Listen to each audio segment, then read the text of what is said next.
les dejo una pregunta antes de poder pasar a la explicación para tantear más o menos qué tanto recuerdan de este subtema, ¿ok? Nos dice, respecto a la degradación de proteínas, marque lo incorrecto. La ubiquitinación ocurre en el citosol y es ATP dependiente.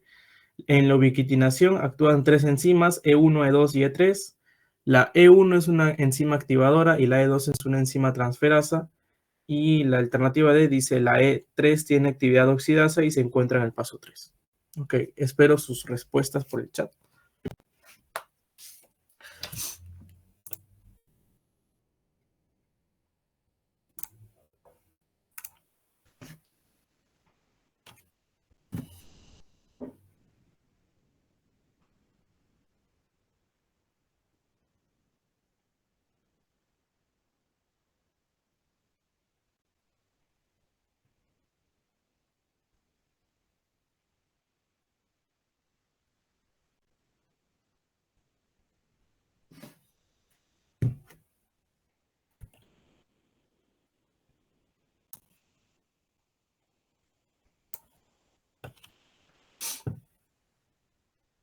Los espero.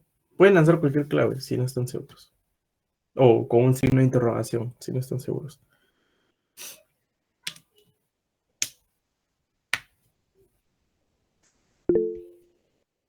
La C, ok.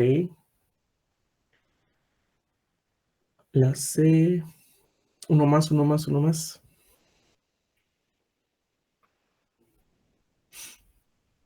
La C, dice. Ok. Bien, me parece que ha habido como dudas. Porque están poniendo ya, ok. Un signo de interrogación. Entonces, vamos a pasar con la explicación. En esta pregunta, la clave es la D, ¿ok? No se sientan mal los que han contestado la C, porque, o sea, todo tiene una explicación. Quizás por ahí he puesto algún término que ha sido como trampa para que ustedes caigan, pero con la explicación creo que van a entenderlo mejor. Nos dice, la ubiquitinación ocurre en el citosol y es ATP dependiente. Esto es correcto. En la ubiquitinación actúan tres enzimas, E1, E2 y E3. Correcto. Hasta acá creo que no ha habido ninguna duda con estas dos primeras alternativas. Creo que el problema ha venido en la alternativa C y en la alternativa D. Nos dice, la E1 es una enzima activadora y la E2 es una enzima transferasa. Y la alternativa D dice, la E3 tiene una actividad oxidasa y se encuentra en el paso 3. Ok. Quizás puedo entender que su duda viene entre qué tipo de enzima es cada una de las tres. Entonces, para eso yo he preparado un pequeño esquema. Bueno, ese esquema lo he obtenido del libro Harper de bioquímica. No sé, creo que sí lo han tenido, lo tienen de referencia en su sílabo. Y con las enzimas que actúan en cada paso. Ok. Primero, ¿qué es la ubiquitinación? Básicamente, la ubiquitinación es marcar las proteínas para poder degradarlas posteriormente. Es decir, yo tengo una proteína que no sé, no me sirve o que voy a degradarla. O sea, mi objetivo es degradar esa proteína. Lo que hago es marcarla o la rotulo con un rotulador, ¿no? Valga la redundancia. ¿Para qué la rotulo o la marco? Para que los proteosomas, que vamos a ver más adelante, se encarguen de degradar esa proteína. O sea, sepan qué proteína tienen que degradar. Entonces, como repito, esta vía nos sirve para poder marcar estas proteínas. ¿Y cómo es que marco a las proteínas? Mediante un proceso de ubiquitinación, que es todo esto. En sí, la ubiquitinación consta de tres pasos. Sin embargo, se le puede añadir un paso adicional, que es la poliubiquitinación, ¿ok? Pero los tres pasos esenciales son estos tres. No tienen mayor nombre, sino es paso 1, paso 2 y paso 3. Nada más. Ok, tenemos a la ubiquitina, que se va a unir a la enzima 1. ¿Y por qué se une la enzima 1? Porque justamente esta enzima 1 es una enzima activadora. ¿Ok? Aquí está, es una enzima activadora. ¿Cómo va a actuar esta enzima? Básicamente va a emplear ATP para poder formar un enlace tiol-éster, que es este enlace de acá. ¿Ok? Con la ubiquitina. Entonces, al finalizar el paso 1, lo que tengo es que la ubiquitina, que es todo esto de acá, donde está el puntero, va a estar unida a la enzima 1, que es la enzima activadora, mediante un enlace tiol-éster. ¿Y cómo es que ocurre este paso? Mediante el consumo de ATP. ¿Ok? Listo. Luego, el paso 2. yo ya tengo mi ubiquitina unida a mi enzima 1 o mi E1 mediante un enlace Thiol-Ester. ¿Qué es lo que va a hacer el paso 2? Pues mediante la enzima 2, que es una enzima transferasa, va a transferir o va a cambiar de lugar el E1 por E2. Básicamente eso. Por eso se llama transferasa, porque cambia de lugar a la enzima. O sea, si antes estaba unida la ubiquitina con el E1, ahora va a estar unida la ubiquitina con el E2, porque ha alternado su posición, ha alternado su... Sí, ha tomado su lugar, esa es la palabra, ¿ok? Ha tomado su lugar. Ok, luego, al finalizar el paso 2, yo ya tengo mi ubiquitina unida a la enzima 2. Y aquí es donde actúa la enzima 3. Que la enzima 3 lo que hace es, bueno, la actividad que tiene la enzima 3 es una actividad ligasa. ¿Por qué ligasa? Porque se va a ligar o va a unirse a la proteína en cuestión que yo quiero degradar. Ok, entonces yo tengo aquí esta proteína que quiero degradar y lo que hace es unirse a esa proteína y soltar L2 en el lugar donde estaba la lisina, ¿ok? Ustedes ven que esta proteína está ingresando y está saliendo con un E2. ¿Por qué? En donde estaba el lugar de la lisina se va a ir el E2. Y al final tengo la ubiquitina unida con esta proteína, con la proteína que estaba acá. Ahora, hasta acá terminaría la ubiquitinación. Sin embargo, puede ocurrir un proceso de poliubiquitinación en el cual se unen mayores ubiquitinas o mayor cantidad de ubiquitinas, aproximadamente 4, a toda la proteína que queremos degradar. Entonces, lo esencial que ustedes deben saber para su examen es 3 pasos, cada paso con una enzima, E1, E2 y E3. La enzima 1 es activadora, la enzima 2 es transferasa y la enzima 3 es ligasa. ¿Qué es lo que hace la enzima 1? Es unirse a la ubiquitina. ¿Qué es lo que hace la enzima 2? Es cambiar el lugar con E1. O sea, si antes estaba unida la ubiquitina con E1, ahora va a estar unida con E2. ¿Y qué hace la enzima 3? Es unirse a la proteína que quiero degradar para poder degradarla. Básicamente eso. ¿Hasta acá tienen alguna duda, chicos? ¿Me pueden reaccionar con una manita si todo está bien? Ok, ya, listo. Entonces pasamos a la siguiente pregunta. Esta pregunta es sobre sobre el proteosoma. A ver, quisiera que a ver si la pueden contestar. Dice, respecto a la degradación de proteínas, marque lo incorrecto. El proteosoma 26S tiene dos subunidades, 20S y 19S. La subunidad 19S es catalítica y la 20S actúa como regulador. La ubiquitina está formada por 76 aminoácidos y las proteínas solubles se someten a la apoliubiquitinación. Te piden marcar lo incorrecto. En la anterior también pedían lo incorrecto. Me faltó especificar eso, pero sí estaba incorrecto. Ok, me dicen la B, la B, la B. Muy bien. Sí, en efecto, chicos. Uy, acá, disculpen, ha habido un lapsus con la clave. Acá la clave es la B. Sí, sí, disculpen. Aquí la clave es la B. No he puesto bien la animación. A ver, vamos a quitar esto.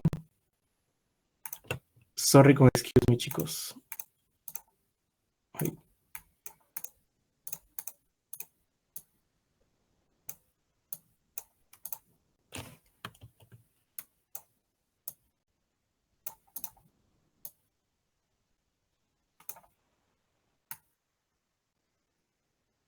Y ahora sí, ya está. Había puesto mal la animación, por eso se ha corrido. Pero sí, en efecto, la clave es la B de beso. Ya, ahora sí. Listo. La clave es la B. Muy bien, tienen razón.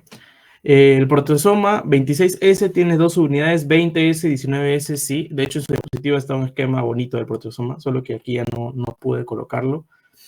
La ubiquitina está formada por 76 aminoácidos. No les he explicado cuántos aminoácidos tiene la ubiquitina.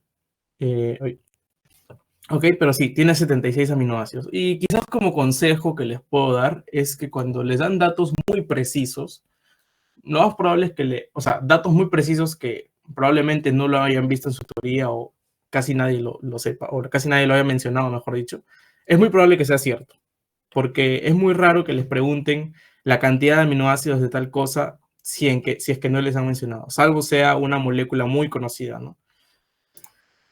Entonces, la ubiquitina está formada por 76 aminoácidos, sí. Ya les expliqué el consejito para su examen quizás. Y bueno, es un dato verdadero. ¿Las proteínas solubles se someten a poliubiquitinación? Sí, correcto, tal cual como habíamos dicho, pueden ser sometidas a poliubiquitinación, que era básicamente unirse varias ubiquitinas a una misma proteína. Y la incorrecta es la B. Muy bien, la subunidad 19S es catalítica y la 20S actúa como regulador. ¿Por qué? Es al revés, ¿cierto? La 20S es la catalítica y la 19S actúa como regulador. Ok, entonces, sobre ubiquitinación y proteasoma, esto es lo esencial, ¿sí? Este esquema creo que es el esquema más simple que he podido traerles a ustedes para que se lo lleven. Quizás cuando estén en el carro ya pueden repasar eso también. Entiendo que su examen es mañana. ¿Cuándo es su examen, chicos? Disculpen. Creo que es mañana. Mañana. Ah, ya, ok. Ya, entonces vamos a tratar de correr un poquito. Muy bien. Entonces la clave aquí es la B. Muy bien. Ahora pasamos a eliminación del nitrógeno. Acá sí nos vamos o sea, nos va a tomar más tiempo porque tenemos que ver varias reacciones. ¿Ok? Dice aquí, principalmente las solubles se someten a poliubiquitinación. Sí, las que son solubles se someten a poliubiquitinación. Es un dato, creo, un poquito rebuscado, pero en el libro Harper está, tal cual lo menciona. Las proteínas solubles son las que se someten a poliubiquitinación. Espero haber aclarado tu duda, Noemí. Ok, listo. Pasamos a la siguiente pregunta. Ya. Dice, respecto a la eliminación de nitrógeno de los aminoácidos, marque lo correcto. Las aminotransferasas tienen acción ósea. La alaninoaminotransferasa actúa sobre la alanina, que generalmente proviene del ciclo de Cori. Todos los aminoácidos serán convertidos por las aminotransferasas. La enzima glutamato deshidrogenasa aporta en la eliminación del nitrógeno. Espero sus claves, chicos.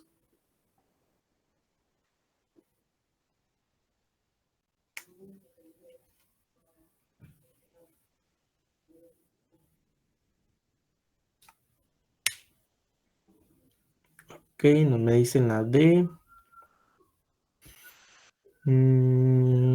Ya, vamos a pasar a la resolución. Lo correcto. La enzima glutamato deshidrogenasa aporta en la eliminación del nitrógeno. Muy bien. Ahorita vamos a ver el esquema, pero vamos a ver por qué las otras no son correctas. Dice, las aminotransferasas tienen acción ósea, falso, ¿verdad? Tienen acción hepática en el hígado.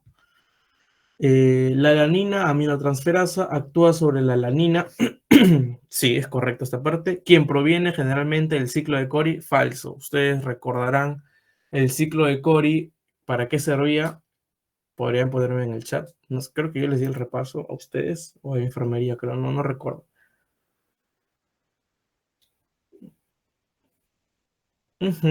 Usabas lactato para regenerar. ¿Qué cosa?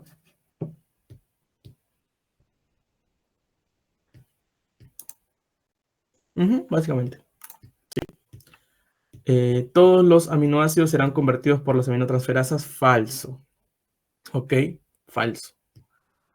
No todos los aminoácidos van a ser convertidos por estas aminotransferasas. De hecho, ahorita en el esquema vamos a ver cuáles no. Y la última sí es correcta. ¿Okay? La enzima glutamato deshidrogenasa aporta en la eliminación del nitrógeno. Ok. Y aquí tenemos este esquema. Yo no sé si ustedes fue quienes les recomendé el canal de metabolismo. Hay un canal de YouTube que te explica con estos esquemas. Lamentablemente yo no podía hacer el esquema más bonito, más exacto, pero lo he obtenido de su diapositiva. Sí, a ustedes creo que fue. Ok. De hecho, su doctor en su diapositiva también ha obtenido los esquemas de ese canal. Es que explica muy bien. Ok. Entonces, vamos a explicar cómo es que sucede toda esta eliminación del nitrógeno. Ok. En primer lugar, las aminotransferasas tienen acción hepática. Ok. Tienen acción hepática. La alanina aminotransferasa actúa sobre la alanina y la aspartato aminotransferasa actúa sobre el aspartato. Todos los demás aminoácidos que no van a ser transaminados por estas enzimas van a ser transaminados por otra enzima que se llama aminoácido ramificado aminotransferasa. ¿Ok? Básicamente su función de los demás aminoácidos, y esto ahí queda nada más, va a ser la formación de glutamato. ¿Ok? De igual manera que acá. La formación, o sea, lo que principalmente nos importa en la transaminación es la formación de glutamato.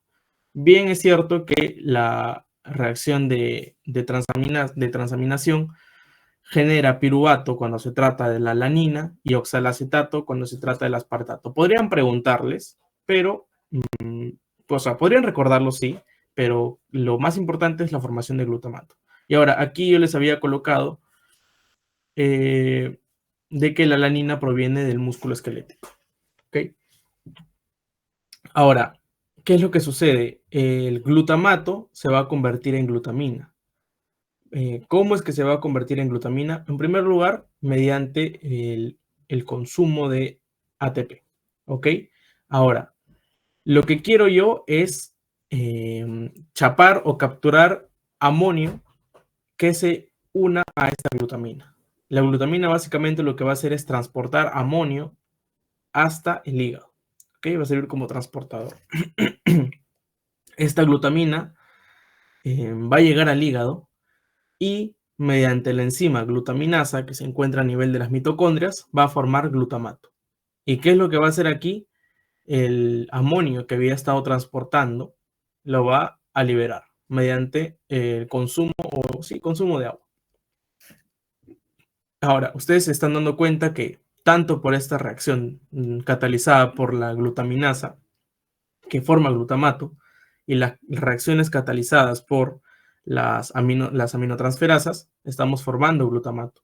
Ok, este glutamato va a pasar a una reacción importante también, que justamente es la reacción de desaminación. Ok, la desaminación. ¿Qué es lo que hace este glutamato que estamos formando aquí? Va a convertirse en alfa-cetoglutarato y en el proceso va a excretar amonio. Ahora, esta reacción tiene, ¿cómo se puede decir? Inhibidores y sustancias o moléculas que van a favorecer esta reacción. Los inhibidores van a ser el ATP, el GTP, perdón, ATP, GTP y NADH. Y las que favorecen son el ADP y algunos mencionan la leucina, pero en el libro Harper mayormente, o sea, solo se menciona el ADP, ¿ok? Quizás por eso que aquí también está subrayado. Entonces, recapitulando, a simples rasgos, ¿qué es lo que sucede? Los aminoácidos alanina y aspartato se metabolizan en el hígado mediante las aminotransferasas. Van a formar piruvato, oxalacetato, pero lo más importante es que ambas van a formar glutamato. Todos los demás aminoácidos de la dieta van a ser catalizados por los aminoácidos ramificados, por la enzima aminoácido ramificado aminotransferasa. Y la formación principal es la formación de, bueno, lo que más importa aquí también es la formación de glutamato. El glutamato se va a convertir en glutamina mediante la glutamina sintasa que utiliza como cofactor el magnesio y ¿y para qué es importante esta reacción? Para cargar a la glutamina con el amonio. ¿Okay? El amonio va a estar dentro de su estructura. Esta glutamina pasa al hígado y como dentro de su estructura teníamos el amonio, o bueno, el amoníaco en este caso, va a liberarse el amonio mediante la enzima glutaminasa para poder volver a hacer glutamato. El glutamato se va a acumular en el hígado y para poder quitarle el amonio al glutamato propiamente dicho, usamos la reacción de desaminación, que es la glutamato catalizada mediante la glutamato deshidrogenasa. Y esto me va a formar alfa-cetoglutarato. Existen sustancias que favorecen y que inhiben esta reacción. Las que favorecen mayormente es el ADP y las que inhiben son ATP, GTP y NADH. Ok, entonces, habiendo revisado este esquema, creo que es el mejor esquema que se puede tener para esta parte del tema, podemos responder a la siguiente pregunta. Dice, respecto a la degradación de proteínas, márquelo incorrecto. Ojo, la glutamina sintasa aporta en la eliminación del nitrógeno en caso de aminoácidos ramificados, La glutaminasa ayuda a quitar amonio de la glutamina para convertirlo en glutamato. El aspartato puede convertirse en piruvato tras la acción del aspartato aminotransferasa y el glutamato es producto de ambas reacciones de transaminación. ¿Ok? Los espero, chicos.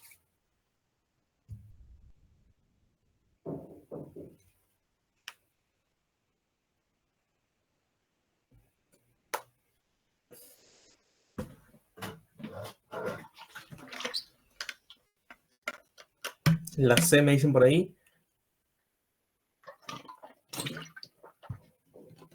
Y la D, ok. Vamos a ver la clave. La clave, en efecto, es la C. Muy bien, entonces ha habido quizás debate entre la C y la D.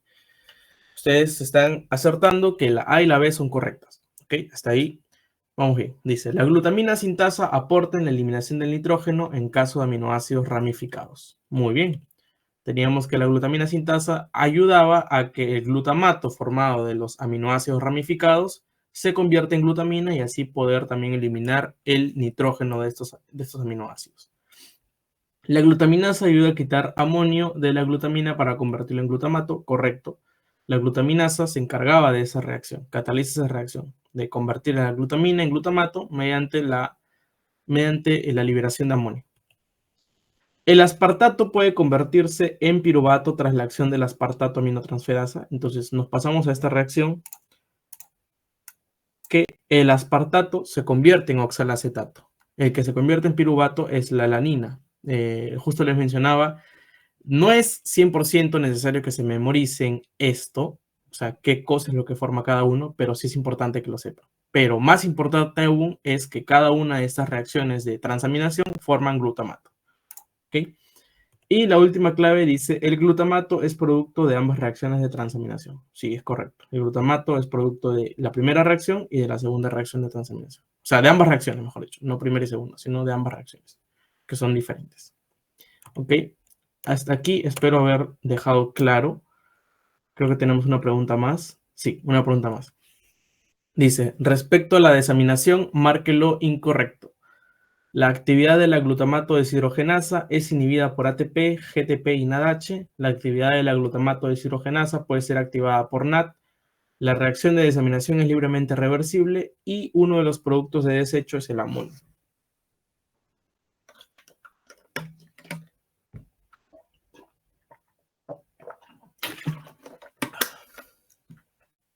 Los espero, chicos.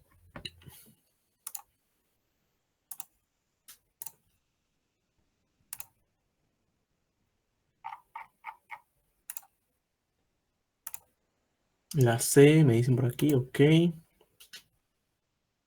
Uno más, uno más, uno más.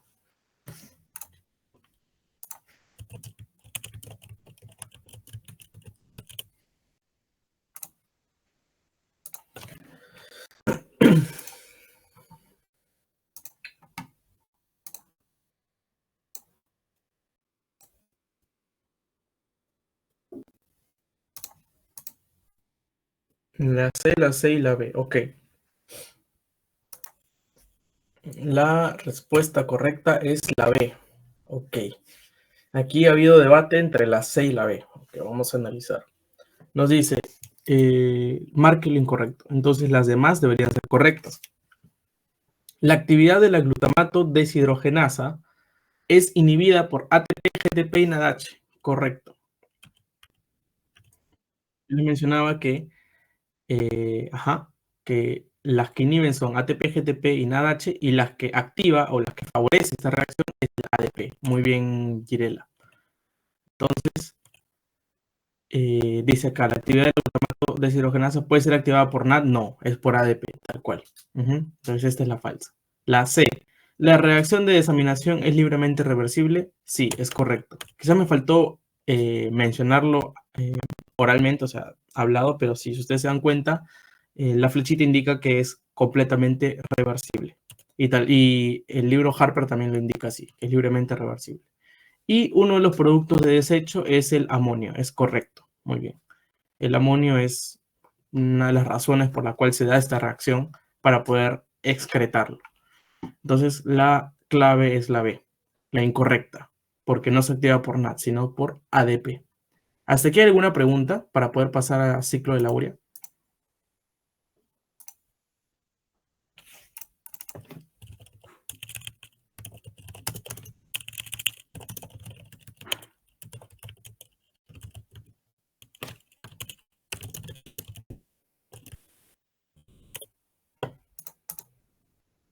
Si no, pueden reaccionarme con un like.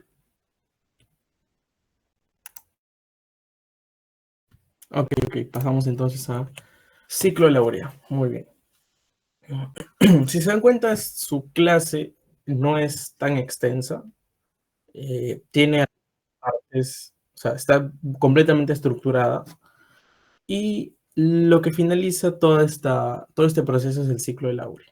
Entonces, antes de pasar a las preguntas,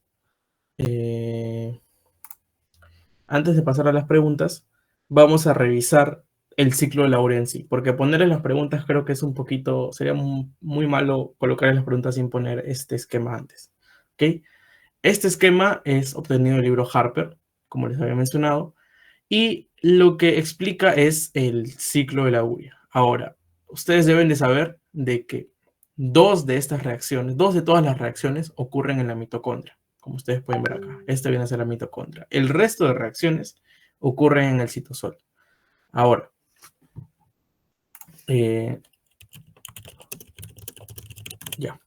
Ahora, ¿cómo es que inicia el ciclo de la urea? Básicamente tenemos el amonio, que ya lo hemos visto que se ha liberado hasta por toneladas en todas las reacciones anteriores. Este amonio va a tener que convertirse en carbamilfosfato. ¿Cómo va a convertirse en carbamilfosfato? Mediante esta enzima, la carbamoil o carbamil fosfato sintetasa 1, que utiliza como cofactor el magnesio. Ahora, algunas literaturas colocan que debe unirse con bicarbonato, pero el libro Harper lo coloca con CO2, que al final viene a ser lo mismo, ¿no? Quizás una escisión del bicarbonato va a formar el CO2. Entonces, a grandes rasgos, colocar bicarbonato o CO2 es lo mismo, da igual. Se va a unir con el amonio y mediante toda esta reacción va a formar carbamoil fosfato. Ahora, este carbamoil fosfato se va a unir con la ornitina proveniente del ciclo anterior, que se formó en el citosol y que va a ingresar a la mitocondria. ¿Ok? Entonces, tenemos carbamoil fosfato y ornitina. La unión de estos dos se va a dar a cabo por la ornitina carbamoil transferasa. Ornitina carbamoil transferasa. Listo. ¿Y qué me va a dar? ¿A qué me va a dar lugar? A citrulina. La citrulina va a ser la que va a salir de la mitocondria y va a comenzar el ciclo en el citosol. ¿Ok? Pero el ciclo comienza desde antes. ¿Ok? Solo que la citrulina es la que sale al citosol.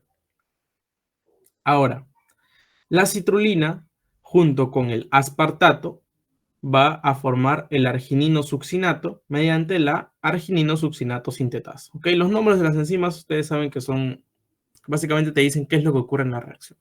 Se está formando arginino succinato, entonces la enzima es arginino succinato sintetasa. ¿Qué sustratos va a usar para formar el arginino succinato? La citrulina recién salida de las reacciones mitocondriales junto con el aspartato. Ahora, este arginino succinato, mediante el arginino succinato liasa, ¿qué es lo que hace? Liasa va a romper el arginino succinato. ¿En qué lo va a romper? En arginina y en fumarato. Ok. La arginina, ahora, mediante la enzima arginasa y mediante consumo de agua, ojo, va a formar ornitina, que va a volver a reingresar al ciclo. Y a su vez, como subproducto, va a formar urea. Ahora, ustedes se están dando cuenta que yo he señalado a la urea, los dos grupos nitrogenados de la urea los estoy señalando con flechita. ¿Por qué? Es muy importante que sepan que estos dos grupos nitrogenados provienen de uno, del amonio que se ha venido formando de las reacciones anteriores y que ha caído en el ciclo de la urea, y el otro grupo nitrogenado proviene del aspartato. ¿Ok? Entonces, De manera resumida, la urea que necesitamos formar para poder excretar el nitrógeno de nuestro cuerpo se está formando, o bueno, proviene del amonio formado previamente y del aspartato que tiene un grupo nitrogenado. ¿Ok?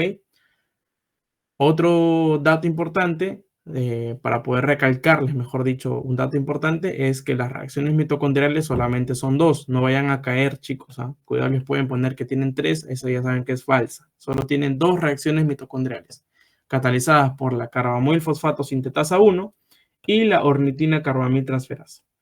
¿Qué molécula sale de la mitocondria para continuar el ciclo en el citosol? La citrulina. Ya, listo. Entonces, habiendo entendido este ciclo de la urea, podemos responder las siguientes preguntas. Tenemos, respecto al ciclo de la urea, marco lo incorrecto. El amoníaco debe ser excretado porque tiene efectos neurotóxicos. El amonio con el bicarbonato forman carbamilfosfato mediante consumo de ATP. El carbamilfosfato sintetasa, bueno, la carbamilfosfato sintetasa 1 tiene como cofactor al zinc. El carbamilfosfato forma citrulina mediante la ornitin transcarbamilasa. Sí, esta pregunta regalada, ¿sí o no? Muy bien, chicos, la sé. O estaba fácil o me han prestado atención. Una de las dos. Muy bien. En efecto, la clave es la C. Como les había mencionado, utiliza como cofactor al magnesio y necesita ATP para poder darse esta reacción, la primera reacción. ¿El amoníaco debe ser excretado porque tiene efectos neurotóxicos? Sí, correcto. El amonio con el bicarbonato forman carbamilfosfato mediante consumo de ATP. Esa era la primera reacción, ¿cierto? Justamente les había dicho que algunas literaturas lo colocan como CO2, otras como bicarbonato, pero básicamente poner bicarbonato es como poner CO2 porque el bicarbonato se puede escindir en CO2 y agua. Entonces, es lo mismo, ¿ok? Luego, el carbamil fosfato forma citrulina mediante la ornitin transcarbamilasa. Carbamil fosfato forma citrulina mediante la ornitin carbamil transferasa. O transcarbamilasa, es lo mismo. Sí, tal cual. Usa la ornitina que recién regresaba del ciclo, junto con el carbamil fosfato y va a formar citrulina mediante esa enzima. Muy bien, chicos. La clave falsa es la C. No usa como cofactor al zinc, sino usa como cofactor al magnesio. Y la pregunta número 7 dice, respecto al ciclo de la urea, marque lo correcto. Ojo, lo correcto. Ocurren dos reacciones en la mitocondria y son catabolizadas por la arginasa y la argininosuccinatoliasa. La arginina regenerará ornitina y a su vez secretará urea. La enzima argininosuccinatoliasa generará oxalacetato como subproducto. Y el aspartato no aporta nitrógeno para la secreción en la urea. Muy bien, la clave es la B. Muy bien. La clave es la B. Dice, ocurren dos reacciones en la mitocondria y son catabolizadas por arginasa y argininosuccinatoliasa. Esto es falso, porque las que catabolizan las reacciones mitocondriales son la carbamil fosfato sintetasa 1 y la ornitina carbamil transferasa, o también llamada ornitina transcarbamilasa. La arginina regenerará la ornitina y a su vez secretará urea. Esto es correcto. Justamente les decía, mediante qué enzima, a ver si me han escuchado, mediante qué enzima forma esto. Mediante qué enzima la arginina regenera ornitina y a su vez secreta urea mediante la arginasa. Muy bien. La enzima argininosuccinatoliasa generará oxalacetato como subproducto falso. Lo que genera es, ¿qué genera?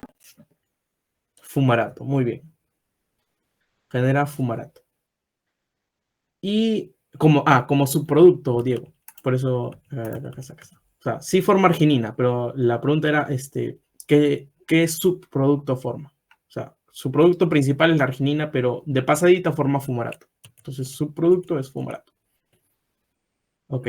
Y el aspartato no aporta nitrógeno para su excreción en la urea, falsazo. Pues, ¿no? Justamente les decía que la urea tiene dos grupos nitrogenados que provienen, en primer lugar, por el amonio de las reacciones anteriores y por el aspartato que se incorporó al ciclo. Por eso es importante esa incorporación de aspartato.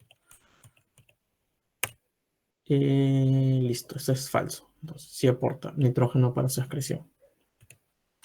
Bien, chicos, este ha sido el repaso de Proteínas 2. Aquí tienen el correo y las redes de la ayudantía. Agradecería si pueden seguir en las redes. Si tienen alguna duda, envíenla por el correo o si no, por aquí. Bueno, muchas gracias y éxitos mañana en su examen.